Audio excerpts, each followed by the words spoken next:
If you want to take full control of your sales pipeline, you need to try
One simple but brilliant trick to cool your home in 90 seconds.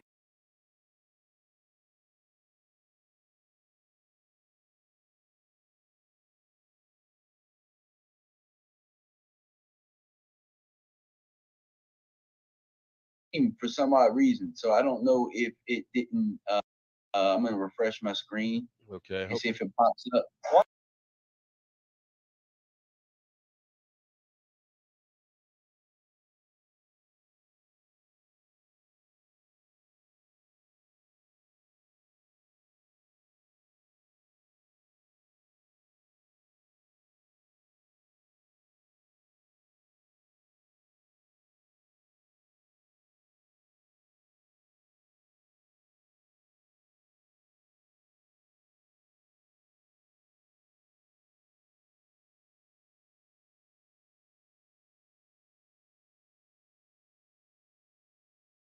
That shit. So you get this together. He's right. Dak can only beat trash.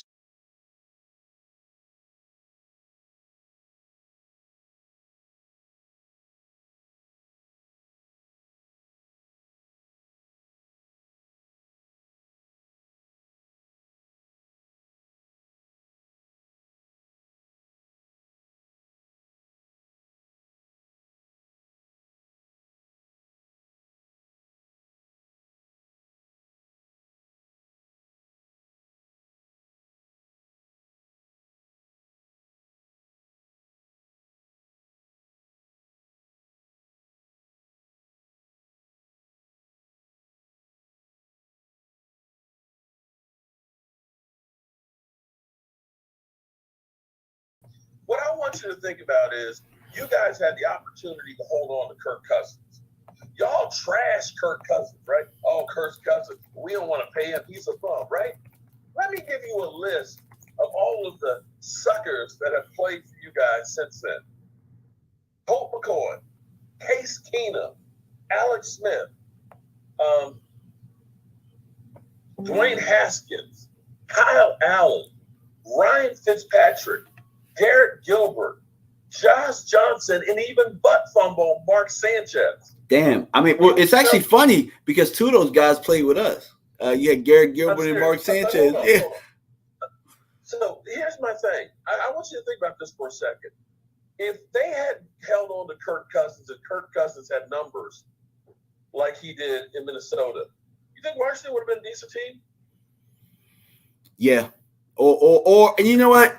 They would be in the hunt at least. I'm not going to say that they would be a decent team, but they'd be in the hunt. Let me compare the numbers of what Kirk Cousins has done versus all of the quarterbacks that Washington has had since then, right? Kirk Cousins, 16,387 yards.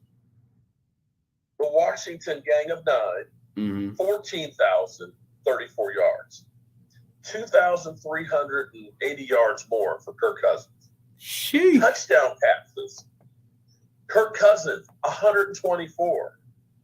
All 9 of those quarterbacks for Washington, 71. Wow. That's crazy. 124 to 71. That's crazy. Interceptions. Kirk. All of those other guys, 59. Wow. Quarterback rating, a 103.7. Sheesh. For Kirk Cousins. Okay? All of the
next week against the Carolina Panthers, Dak 4 TDs, 188 yards, and you ran the ball 245 yards. Gotcha. Okay, Yeah. so again, you got 440 yards of offense. Against the Giants, Dak 3 TDs, 314 yards. Running the ball, we had 201 yards. Mm-hmm. And at that time we played Carolina, I believe they were 3-0. Yeah. Carolina was definitely a good team at the time. Okay. And the Eagles, of course, were a playoff team. The Chargers, of course, should have been a playoff team. But those weren't exactly, the dreads of the NFL. True. I mean, the Giants, yeah. But then, look, against New England. Now, check this out. Against New England and Bill Belichick in New England. 445 yards passing by Dak, 3 TDs, 1 interception, and we still rushed the ball for 142 yards. But see, 142 yards, that's really good running the football. That's like when you're passing 400. Yeah, exactly. Yeah. So you're looking at that, but see, here's where it started going downhill. You didn't have that balance after that. Now, Minnesota, we had 341 yards passing and 78 running. The next week when that came back, we had 212 against Denver and passing, with the hurt cap and 78 rushing the football. Then we play Atlanta, 317, 114. But we never really got back into great running games, until the Eagles at the end of the season. After that, we were never over 146 against New Orleans. So you look at this and say, you've got to be able to run the football for us to really be successful. I mean, you need balance. You need the defense to cover the whole field. And if you can if your whole thing, now, I'm going to say, Dak ain't good. If you're just going to go ahead and just spam the same thing, the same comment, I mean, and I'm sure you go out and just make another one because I believe I know who you are because you have no life. But at least have a take and don't suck. Okay, we got it. You done said 50 times, Dak ain't good, knowing that you don't have a fucking quarterback. I mean, get the fuck out of here. My guy is seriously killing it. Seriously. But can you we would have been better off if you kept Kirk Cousins. You already proved that. How you doing, Paula? All the ladies in the place, forgive me for cussing and losing my mind. I mean, I'm just kind of you Washington fans. Jeez. Speaking of Washington, Chase Young, his knee, they ended up taking from his left knee a graft from his patella tendon to make his new ACL. So he's really rehabbing 2 knees. Okay. You know what I'm saying? Yeah. His wasn't, a tore ACL. We're going to reattach it. We had to make a graft. We're going to take part, patella being, what's holding your kneecap in there. We're going to take a chunk out of there, and we're going to put that into your other knee. Sheesh. Yeah. So, now we understand.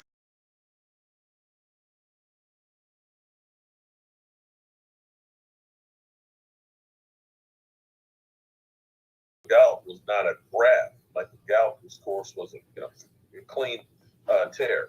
Paula Bennett says, "Happy birthday, Mike. Happy birthday, son." Happy birthday.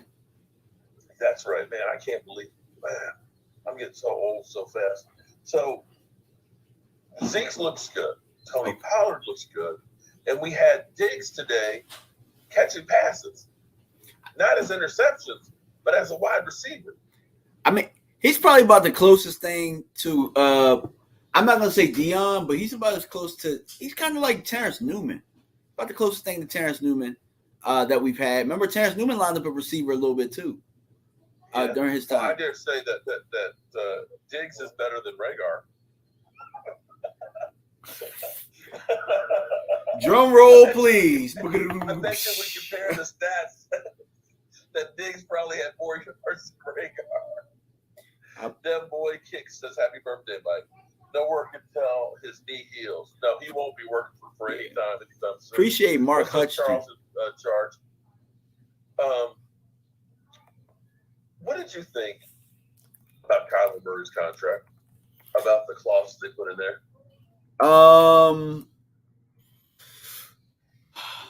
To be honest with you, I feel like here's what I tried to get my wife to do. I said, "Honey, I need you for a video." She said, what? What do you need me to do? I said, I need you to stand at the steps and yell up there like you're going at the kids. Hey, Kyler, put down the damn PlayStation and get studying, boy. I'm going to whip your ass. I really don't understand how 4 hours, like, bro, like, you're not doing 4 hours as a quarterback now. Like, your job is to play football. Bro, what do you, like, literally, like, you're not in meetings all day. Like, just think about this. Your 9 to 5 is to go and play football. Literally. Like, what else do you have to do? And they had to, like, minimum put 4 hours for you to study? Okay, so you had to put this stuff in your contract to make him the biggest contract in the history? Or no, sorry, second biggest. Well, you had to put this in his contract? Well, didn't that kind of, if you had to put this in the contract, wouldn't that say maybe we shouldn't be doing this contract? Facts. Because this is like Jamarcus Russell. I don't know if you remember, they said, well, here's the playbook. We need you to do some extra studying over the weekend. And they literally gave him a blank playbook. So on Monday, they said, well, what'd you think? He was like, oh, man, you guys drove some good stuff. He didn't even open it up. Crazy. It's like, you're getting paid this kind of, you didn't even look at the playbook. Come on, dog. Yeah, man, that's just, well, that just tells you what unbelievable talent he actually has. Because he could go out there without watching film and just go out there and play at an MVP level. Because at one point, Kyler Murray was in the MVP discussion. And he beat, if you think about it, he beat our ass. But, yeah, there's that. You know what I'm saying? But he's undefeated. He's 2-0 against us. Yeah. 2-0 in our stadium. Not watching film. So there ain't much I can say really about Kyler Murray until we can beat him. Then I can say, you probably watched 3 hours this week. Yeah, there you go. Well, the Cowboys say that Dalton Schultz is in the long-term planning for them. Of course he is. Talk is cheap. Right? It was kind of like yesterday when they asked, after Jerry Jones went on about, Mike McCarthy, he's my guy. We had options. I didn't actually think of it the way I saw it this morning when I was watching Rich Eisen. Because the way they kind of turned it was kind of like, you've got options things. And of course, I wanted Dan Quinn here and stuff. And it was kind of like, yeah, actually, you were giving him the dreaded vote of confidence, weren't you? It was like, yeah, that's actually not good the way you did that. I don't understand why they keep addressing it. When the coach is on the hot seat or whether he's not on the hot seat, I feel like you don't address it. And you just kind of let things play out. Now, whether you answer it, whether you answer and you say with confidence that he's going to be here, you still addressed it. And it was important enough for you to feel like you had to address people. Like, think about this, Mark. Mm-hmm. If people say, like, oh, Mark is a terrible human being, are you going to address that? Knowing me? Probably, but yeah. I always want everybody to love me, and everything else and stuff. So I guess I probably or better yet, what if somebody said, like, you don't know your way around tools? Like, are you going to like obviously they don't know what they're talking about, so you're not going to address it, or you're just going to laugh at them, Well, no, I kind of treat them like I did the Washington fan there. I go through and prove them wrong. Let them know how, because like I said, I didn't realize how, because Kirk Cousins gets a lot of shit. And everybody talks about Kirk Cousins. Kirk Cousins actually, you talk about 16,000 yards passing in 4 years, 124 TDs and only 36 interceptions. Dog, that's some fantastic numbers right there. Now, granted, he's had two great receivers in Jefferson and Diggs. 3. He said 3. Because you had Thielen too. Yeah. Oh, yeah, Adam Thielen and Kyle Rudolph when he was younger.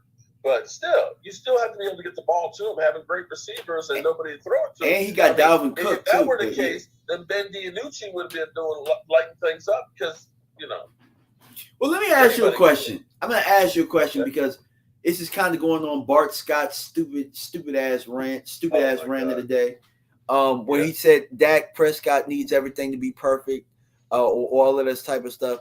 Why doesn't he have the same type of energy for Kirk Cousins, who probably has you more heard this weapons? latest one, right?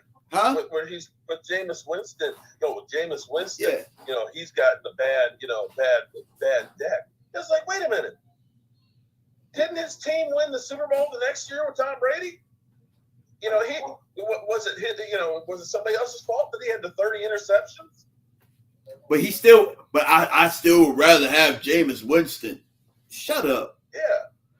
It's like, Just because you played don't mean that you bright, man. Obviously. Damn. Well, but let's be clear. His whole thing is trying to get some attention because nobody cares, gives a rat's ass about what he said. What they go through is you're looking for the train crash, okay, the wreck, because he's going to say something so stupid. And literally, he said that and he came through. I ain't scared. Bring him on, man. Bring the comments on. Because, he's just happy that somebody's interacting with his dumb ass. Or he wants ESPN to bring him back because they brought the ratings back. Or you know what I'm saying? So he can say something else stupid. I'd rather listen to Dexter Manley say he running from the laws than to hear that stupid mess. Honestly, here's the thing that's kind of funny to me is, to me, it almost feels like when it comes to former Cowboy players, that it must be in their contract that you must diss the Cowboys. You cannot have something against it. Because when you see former Cowboy players, they're always there talking about how bad the Cowboys are. You know what I mean? And I almost feel like Darren Woodson was kind of like, you know what? I just can't do this anymore. And he just walked away and said the hell with it. But it's like you honestly have to trash the Cowboys at every go-round.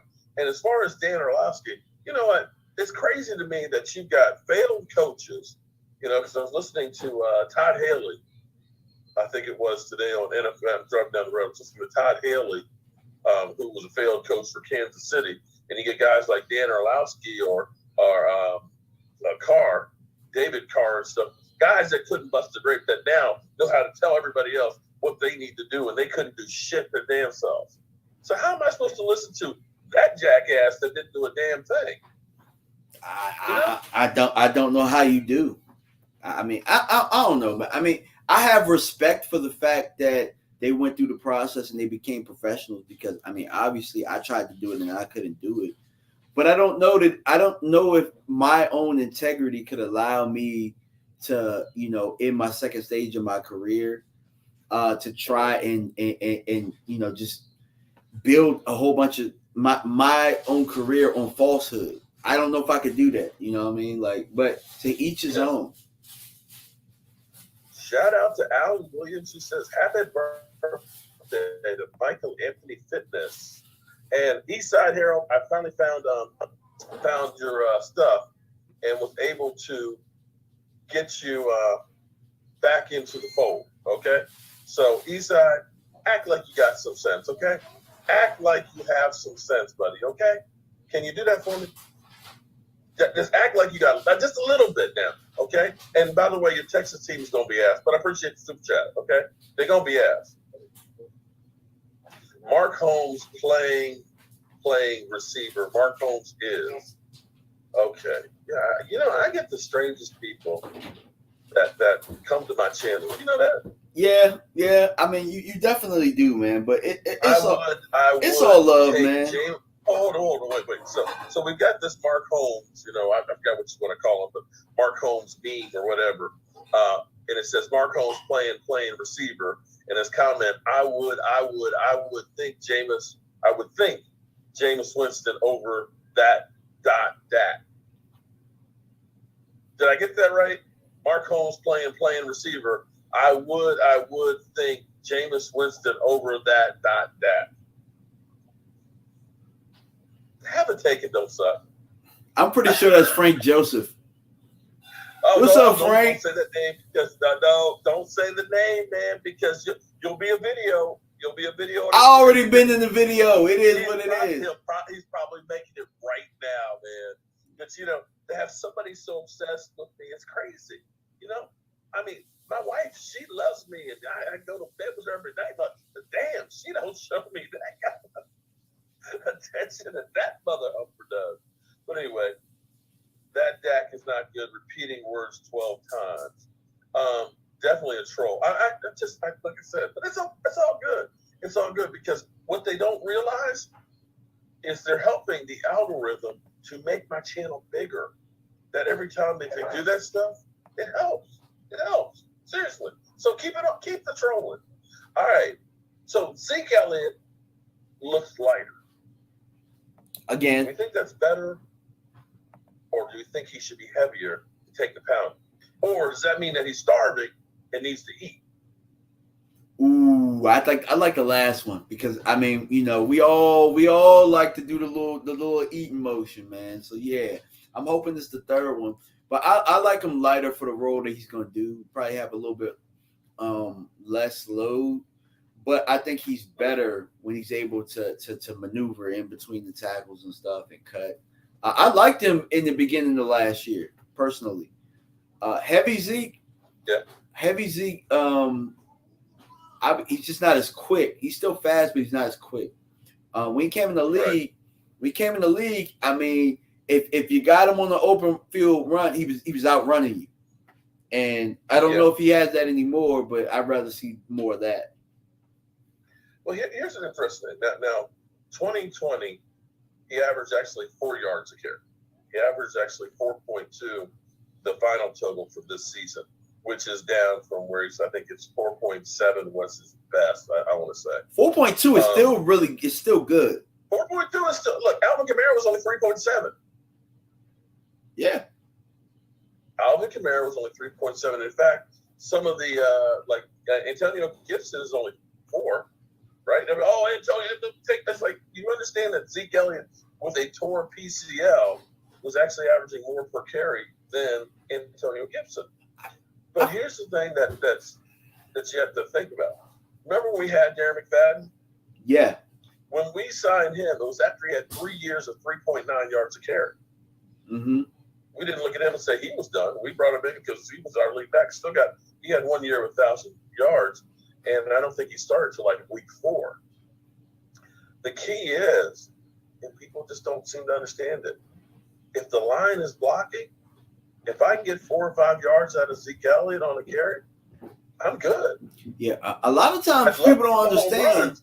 Zeke was making people miss, or he had to run through them before he was getting to the line of scrimmage. People don't give him credit for that. You know? Yeah, he was actually saying that his knee was still bothering him, that he was worried that was this thing going to heal right. And he said just before OTA started, it finally just clicked in, and he felt like he was 100%. And by the time OTAs came in, and he was also going on about he's surprised that they haven't had more postseason success. But Mike McCarthy is saying, having ability and not using it at the right time, of course, is the problem. We have the ability to beat San Francisco. We just couldn't put it all together. Or you look at things that you can't make up for. Sorry, 14 penalties are hellacious to be able to make up for. Definitely. In crunch time. And if you can't run the football because, the offensive line's not there. And people don't see this whole thing of, when we're rushing, and I think Tony Pollard and Zeke together was only like 40-some yards. I think Dak Prescott ran the ball 24 yards. He was the second leading rusher in the game for us. That if you can't run the football at all, it makes it that much harder on the offense. And it used to be, and I wish I could find the statistic on it, but when Emmitt Smith didn't run 100 yards, Cowboys didn't win. Yeah. That was literally a stat. It was like, 95% of the time, if the Cowboys didn't get Emmitt Smith 100 yards, they weren't winning. And that was with Troy Aikman and Michael Irvin. True. Yeah. I mean, hell.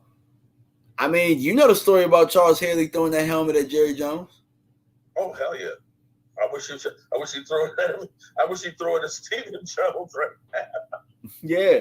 But, I mean, shoot, at one point, man, look, Emmett was the engine that made us go, man. Both sides of the ball. He set the tone, so. Oh, My sound's low? Okay, hold up. Somebody said my sound is low. Let me see. Let me try and turn it up a little bit. Is that better there, buddy? My sound should be a little bit better there. Yeah, it's definitely picking up. Or my battery might be getting low. Diggs said today, as far as, getting 11 interceptions in a row, that'd be pretty tough.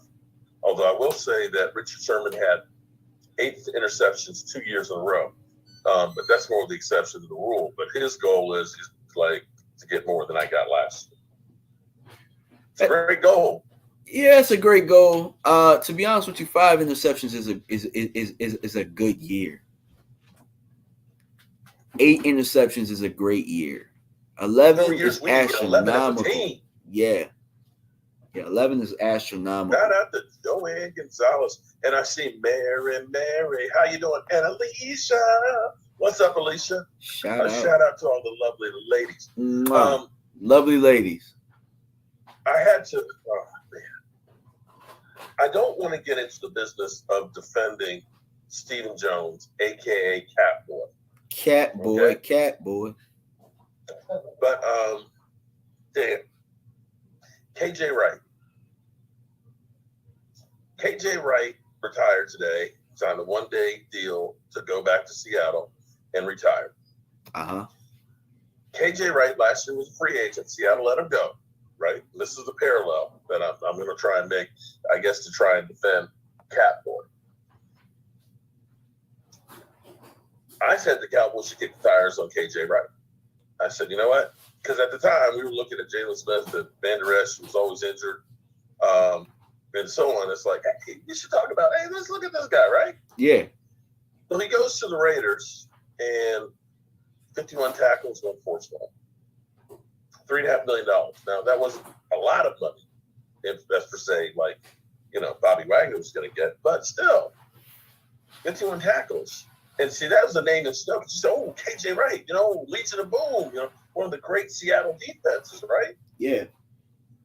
But didn't do anything. So when we look back next year and we look at Bobby Wagner, can it be that he ends up kind of dropping off the cliff right there? Possibly, but you want to know something? What's they that? knew John something. Jones. They knew something that we did not know as a fan base. They knew that Jabril Cox was a lot further along than we thought. Mm-hmm. They knew that. I thought for sure he was going to be on the top list. But the fact that he's here and he's practicing, now we're not talking about depth at linebacker as much anymore. As much. Like knowing that Jabril Cox is going to be ready for week 1, barring those setbacks. Obviously, it's not going to be a setback because they ain't put him on the pup list. But knowing that he's going to be here, I no longer need Anthony Barr. I don't need it. Yeah, you know what I'm saying. And also, too, we do have that heavy nickel where you have Jaron Kearse, who's kind of like a tweener linebacker. Yeah. Where you have basically the 3 safeties. So, Alan Williams, I saw it for $2. I thought I said Alan Williams. Shout out to you on that super chat. I appreciate that. A broken clock is right twice a day. Hey, man, look, the mailman up here delivering knowledge like Stephen A. Smith. Okay. But Cox shows something in camp. He's unproven. Yeah, but I tell you what. He had a couple of games in there. He's shown some flashes. He was playing good before he went out. I'm okay with it. Aaron Wojciechowski. Hey, Mr. Holmes. Let's go Cowboys. Shout out to you. I'm okay with okay, like I said, I thought he was going to start out on the pup list. Now, he is on a pitch count. They're only going to allow him to kind of work themselves in there. And it seems like the Cowboys have recognized that last year when they went balls to the wall, that Dak came out there, he's slinging the ball, as Jerry Jones said, 50 yards downfield, uncorking it, and that's when he strained his shoulder. You had Goldston, who ended up having soft tissue injuries and things like that, get pulled hamstrings. And if you get a pulled hamstring, you and I both know, those are those lingering issues that you just don't get through. And it seems like the NFL has become kinder and gentler than I used to remember growing up. You know, remember when we used to have to go through the two-a-days and special team practice in between, and you're hitting the sled, you're hitting the, you're bowling the cage and Tennessee drills. You were just hitting and hitting and hitting. But now it's kind of like, okay, Johnny, it's more mental. It's a mental game. We don't want you to get hurt, so we're going to take it easy on you. Okay, we don't want you to hurt. We don't want you to strain anything, at least not till the games. Yeah. So today, a little bit of action. Yesterday was kind of like light conditioning because they didn't even want to do the testing because they're like, if you go through and try and test the guys, after 5 weeks of being away from us, they might pull a hamstring trying to go all out. So I'm kind of like, okay, that's a theory. And I agree that we want to get everybody there. Eastside Monster. Oh, Lordy. Is it Eastside Harold? Is that your cousin who's an Eagle fan or something? Cowboys are booty. Yeah, you know what? I like booty myself, Eastside Monster. Don't you like booty? I love me some booty. Okay. I'm just saying. Maybe you don't like some booty, but this brother here, he likes booty. Okay, I'm sorry. I'm getting a little bit too graphic up in here. Cox knocked out the Giants quarterback on the goal line shot. I'm a fan, laugh out loud. Thoughts that you had about practice. What did you like seeing today? Anthony Brown, got an interception of Dak and surprised the internet didn't break. Dak Prescott throwing interceptions in practice. Surprised that didn't happen. I like the competitive period. Honestly, your better teams are when your defense and offense are going back and forth. I thought today defense probably, if I had to, go by what I saw for team period, I thought defense probably won today. But you need that. Mm-hmm. You know what I'm saying? Because that's only going to make Dak sharp. Defense is less complex than, say, the offense. Yeah, offense takes a lot more timing. And, offense probably will come back and be a little bit better. I thought that Dak and the receivers obviously, were a little bit out of sync.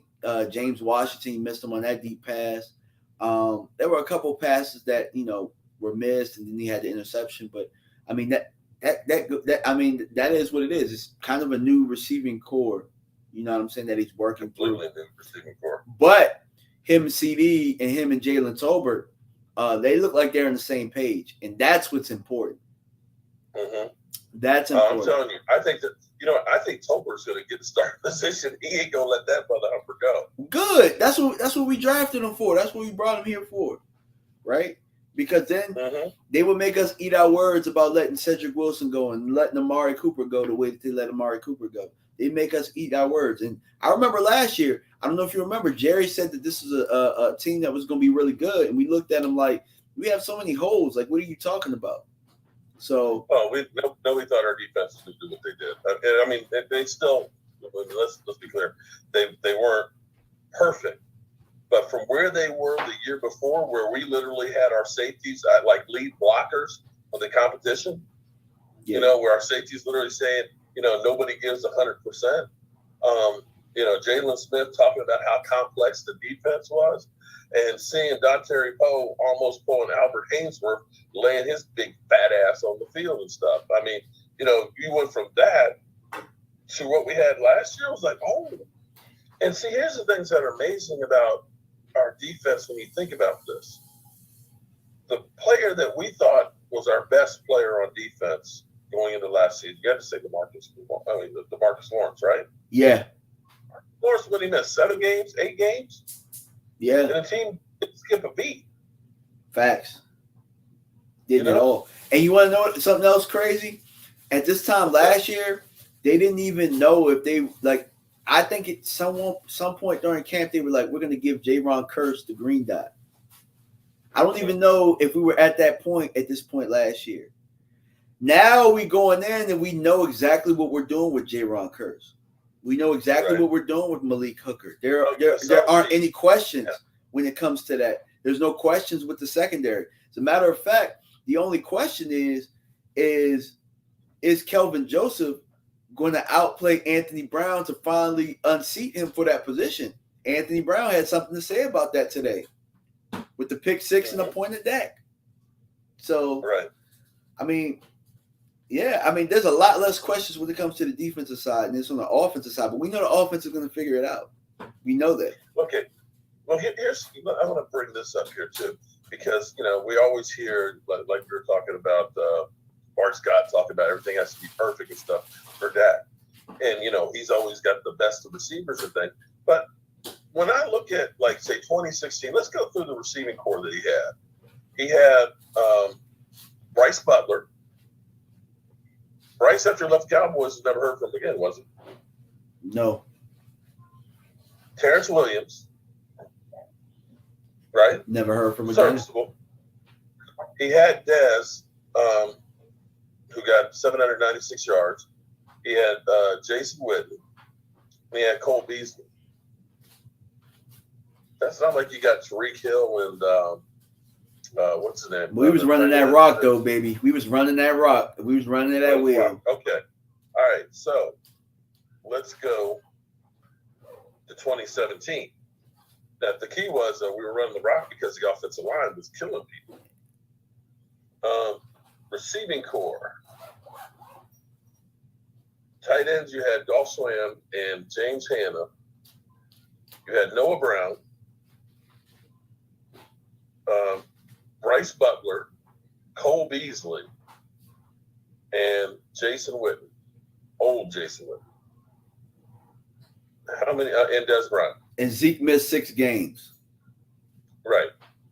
How great is receiving? Because we're talking about Des Bryant. That was his last season of playing for the Cowboys. The only other game he ever played for, I think, was with Baltimore. He played 1 game. So that was the tail end of his career. I got to look at Cole Beasley's numbers. And then the next season, receivers, we got Michael Gallup as a rookie who came on the second half of the season. We still had Cole Beasley who had 672 yards. We got Amari Cooper in the middle of the season, but then we had Alan Hearns, Dante Thompson. We had a Dalton Schultz, a Rico Gathers, a Noah Brown. Not exactly. I mean, you had Amari, but you only had him for half the season. When you look at this, you had a Des Bryant in the time that we've had him here, that we've had Dak. We've had Des Bryant the last 2 years of his career, right? Yeah. You've had Amari Cooper for 3 years, right? And CeeDee Lamb. There's nobody else on there that you look at and say he's a great receiver. True. I mean, that's when you almost look at it and say, I mean, CeeDee Lamb, but he's only been there for 2 years. And Cole Beasley. Everybody else is like, they left the Cowboys, their career was over with. But they Mark, can do jack anywhere. But Mark, yeah, I'm gonna hit you with the foot. But Mark, yeah, saying to have everything perfect is probably the biggest crock of bullshit that anybody can say. You want to know why? What was our defenses ranked at the time, Bart Scott? You're a defensive guy, bro. You're a defensive guy, and you're gonna sit here and say that bullshit. Everything has to be perfect for Dak Prescott. What perfect defense did we have? Well, apparently it needs to be perfect for Aaron Rodgers too, don't it? You gonna say, bro? We had historically bad defenses with Dak Prescott being the quarterback, with Tony Romo being the quarterback. Bro, what are you looking at? You ain't looking at nothing, obviously. You're listening to narratives and you're carrying out false narratives. And man, look, I know I didn't play in the NFL, but come on, bro. Like, I can personally sit here and say that you half-assed that argument. Half-assed that argument, Bart Scott. Yeah. That was some bullshit. Yeah, definitely. So we don't even got to talk about the receiving core, Mark. You don't even have to go through it anymore. What was our defense like? Not good. All right, then. Not good. How many defensive coordinators did we run through with Dak Prescott at quarterback? A lot. All right, then. Yeah. Okay. Whew. All right. Sorry, I had to get that off my chest. As we go down through here, we're going to run this through for an hour. I don't want to take up all of the YouTube and stuff, and I got to figure out why this other camera's not working too. made you happy today? Well, practice. I'll tell you this. Nathan Henry asked a question, so this kind of goes into it, but it was like, any news on how the offensive line is looking? I liked that the offensive line, they look like they have a chip on their shoulder this year. Connor McGovern started over Tyler Smith in 11 on 11s today, and in team drills and stuff like that. So, I mean, team drills, but yeah, they're going to create that competition there. They're going to make him earn that. And I do like that. I like that aspect of it. I like Dak's rapport with the receivers that we named. CD ran some really good routes. CD actually lined up in the slot a couple of times. CD was moving around, so he wasn't just as an X. I liked seeing that. And I just like that's one of those things that I wish that, when you think back to Des Bryant's career, they wasted Des Bryant. Des Bryant, to his credit, was just a physical beast that could just outplay people. And they never really developed the skills. You look at somebody that makes it, you don't always have that strength and that skill and everything else. That's where the precise routes, and that's where moving a guy around, like Larry Fitzgerald, later in he played a long time, but they put him in the slot. They changed him around. And you wish that they moved Des Bryant around on the field to look for these different matchups, but they never did. And so seeing CD in the slot, seeing him outside, hey, you got to figure out, keep your head on the swivel. Where is CD Lamb going to be? I love that. That's some deception there. Deception. So to speak. What about Anthony Brown too? Getting that pick 6 today, and letting it be known, like, bro, I'm not going nowhere. I ain't just going over and dive. Yeah, if you're gonna take my spot, you're gonna take my spot. I love it. I love the competition that they created, but it's not a competition where there's an ego involved. Everybody just wants to be better, and it's a common goal. So I do like what I saw day one, and most of all, and this will be my last point, we had no injuries. That was going to be my thing. Because for every day, if we have no injuries, everything else is icing on the cake. Yeah. So now, an interesting piece here was Mike McCarthy was asked, how much time is Micah Parsons going to spend in the linebacker room versus the edge rushing room? And he said, that's our secret. We're not going to divulge that. I love the idea of trying to make him the wild card. If Sam Williams, because I think this could be the linchpin for the defense, if Sam Williams, with that speed, can get around on the edge, he can bend the edge, and D-Lock can stay healthy, the things that you'll be able to do with Micah Parsons will be crazy. Yeah, I agree. I automatically, I just imagine that. I just think that we're going to be so much better against the run, like you talked about as well, because the defensive line is going to be better. Yeah, man, there's not going to be too many places you can go with the football against this defense. Hopefully that they can basically take a step up from where they were last year. But definitely the run stopping was Achilles' heel. And I think that was just, if we had Neville Gallimore, I think the whole season they would have helped out tremendously. Brett Irvin actually played really, really good. But after he went out, it seemed like that's where we were just kind of reaching. Osa, I love his speed. I love his hands. But he's still a little bit light for what you really want to be that run stuffer. That's where you almost hope that a Tristan Hill will show up. I knew Mike was going to be like, what? He gave me the stank face. But you know what? I hope that Tristan Hill has a good camp, because I hope that he becomes trade bait or something like that. Because the thing is, his size and the speed that he has, he's like about 310, and he's got a motor.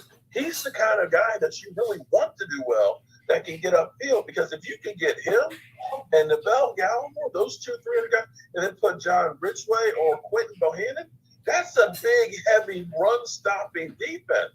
And then you have D-Law or Micah Parsons on one side and Sam Williams on the other.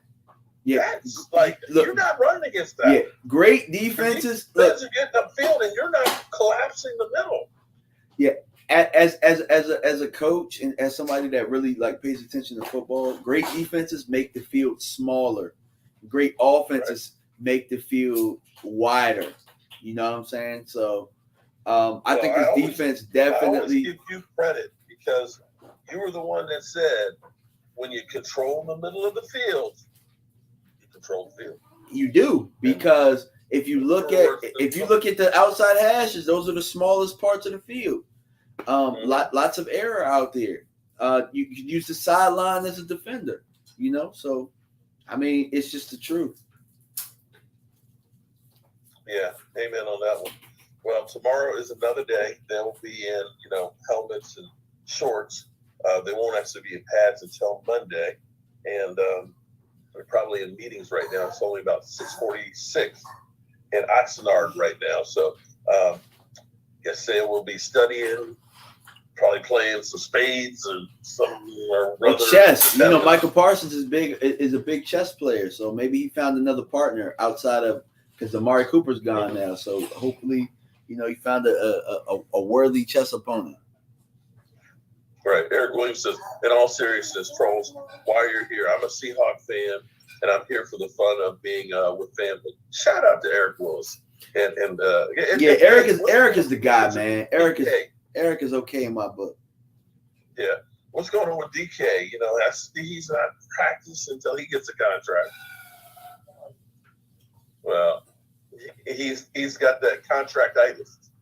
Okay. You can't practice because my arm's sore. I got contractitis. I'm here, but I can't practice. This man, Corey Honeycutt, is hilarious. Oh my God. I'm not going to repeat the question, but that's pretty damn funny. Corey Honeycutt. Corey, I have to go back. Corey Honeycutt. Oh, come on. Damn, Corey. That's just raw. Damn. What a pun, by the way. That was excellent. That was an excellent pun. Damn. Anyway, I'm ecstatic about the season finally being here. One final question for you. Okay. Julio Jones with Tom Brady. My thing is he's a name player now. And by name player, I mean you remember the name and what he used to be. But 441 yards last year, 771 in Atlanta. Don't buy the hype. I mean, don't buy the hype that he's not who he was. Ryan Tannehill was his quarterback. You have Tom Brady throwing him the football. I think Julio Jones is going to ball out. That's just me. I didn't think he lost a step. I didn't think he lost any ability. Maybe he was a little hurt. I'm telling you, Julio can still play, bro. He can still play. Ryan Tannehill was their quarterback. Okay. But he can't stay healthy. That. But I don't know, man. Randy Moss looked like Julio. Then all of a sudden you get with Tom Brady and it's like, damn. Okay. All right. So you're saying be scared? Yeah, because he's gonna buy in. He's gonna buy into Tom Brady. Even if his numbers aren't what they were at his best, he's still gonna be more than serviceable with Tom Brady. Okay. Yep. And then we got Joe Burrow having appendix removed, so he'll miss a few weeks. Could it slow him down some to start the season? Yeah, I'm not gonna. I mean, Godspeed. I hope that he gets healthy. But that was a game that I was not looking forward to like that. That early. But I mean, at the end of the day, we got to figure out what we are anyway. So.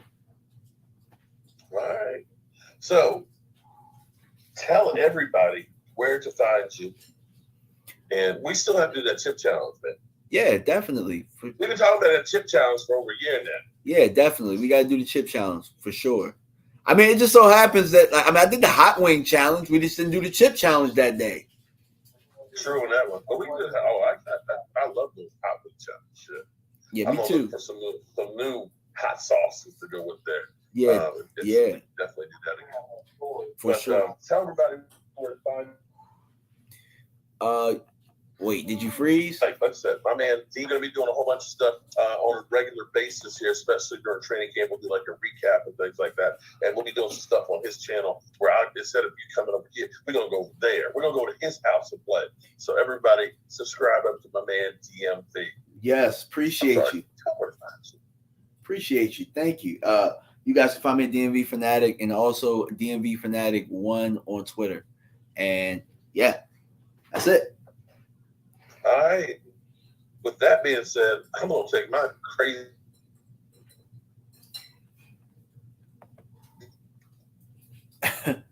All right, man. Appreciate you. Salute.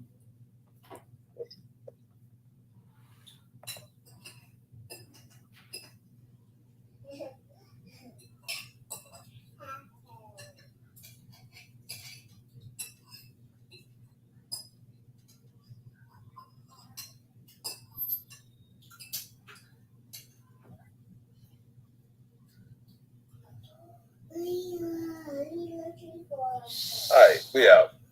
Okay, so I think what the problem is the Wi-Fi, because I was uploading a video, and it was between doing the Zoom, the uploading the video, and